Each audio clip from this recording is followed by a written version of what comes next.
L'entreprise de transport Petrolis s'est équipée pour prêter main forte à Marcel, qui est cerné par les eaux dans sa ferme de Laplat. Laplat est une ferme isolée de couture et actuellement Marcel a autour de chez lui des profondeurs d'eau de 3 mètres. J'ai repris dans ce document les reportages faits par TF1 et BFM Télévision afin de vous donner une idée de couture ce dimanche dernier. Maintenant, aux gros dégâts et au bilan dramatique des inondations dans le sud-ouest depuis vendredi. Il y a eu 3 morts, vous le savez. 4 départements restent en alerte orange. La Charente-Maritime, la Gironde, le Lot-et-Garonne, les Landes. Beaucoup de routes sont encore coupées, des caves et des garages inondés. 3400 familles encore privées d'électricité. Certaines communes aussi sont encore complètement coupées du monde. Par exemple, la Couture-sur-Garonne, dans le Lot-et-Garonne, où sont allés tout à l'heure Guillaume Ployer et Christophe Brousseau. La digue qui nous protège s'est rompue hier soir à la tombée de la nuit, et ce qui fait qu'on a une montée d'eau à l'intérieur des digues beaucoup plus rapide que prévu. Depuis la nuit dernière, Couture-sur-Garonne et ses 350 habitants sont coupés du monde.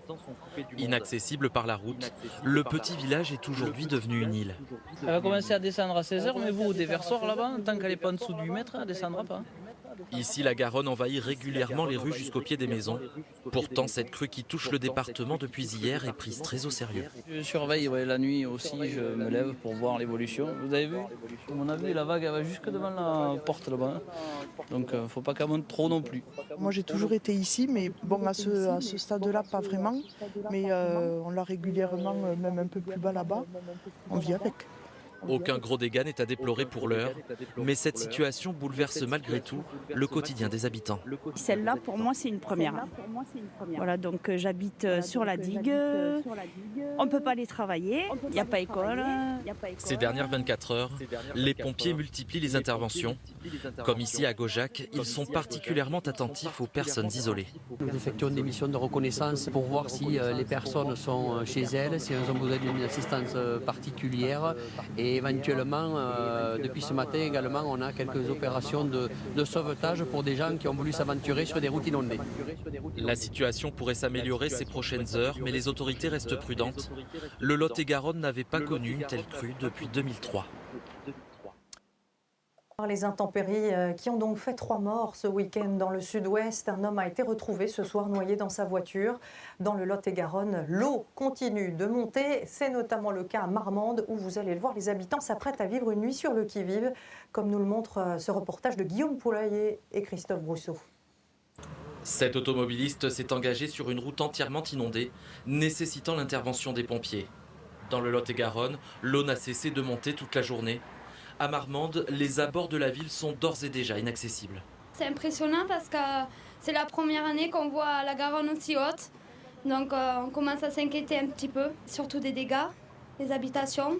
Apparemment, il y a toute l'eau qui est tombée vendredi, qui va arriver cette nuit, qui va faire une montée un peu plus rapide en cours de nuit, quoi. Le niveau de la Garonne devrait approcher les 9,50 m dans les prochaines heures, quand le seuil critique se situe à 10 mètres. Si la sécurité des habitants n'est pas encore menacée, des perturbations sont à prévoir en début de semaine. Demain matin, certains en allant au travail risquent d'avoir des difficultés, notamment pour rejoindre d'une face à l'autre de la Garonne, mais surtout aussi les transports scolaires, dont certaines lignes sont annulées d'ores et déjà. Ce soir, dans le département, de nombreuses routes sont déjà fermées à la circulation. Plus au sud, dans les Landes, les habitants... Prise au piège de l'eau. 200 familles sont coupées du monde. Le village est complètement coupé là. Maintenant, à l'heure actuelle, on ne peut plus sortir du village. Il faut qu'elle baisse pour qu'on puisse ressortir, pour gagner Marmande. Ouais, on est bloqué. On a pu évacuer le bas de la maison, prendre nos affaires et pouvoir repartir après pour se mettre au sec. Dans la nuit de dimanche à lundi, une brèche s'est ouverte dans une digue suite aux intempéries. L'eau est montée à plus de 8 mètres. Toutes les routes d'accès de Couture-sur-Garonne sont inondées. Une rupture de la digue en aval du village a accentué le remplissage de ce casier et donc c'est ça qui génère un petit peu nos difficultés aujourd'hui. Sur place, la solidarité s'organise. Les sauveteurs font des rondes régulières afin de venir en aide aux personnes sinistrées. Le rôle des sauveteurs, c'est faire le tour de la population, de maison en maison. Donc on leur apporte souvent de l'eau quand ils ont oublié ou le pain au quotidien. L'eau montait encore hier. Il faut encore attendre pour la décrue. Selon les estimations, le village restera cerné par les eaux au moins jusqu'à demain soir.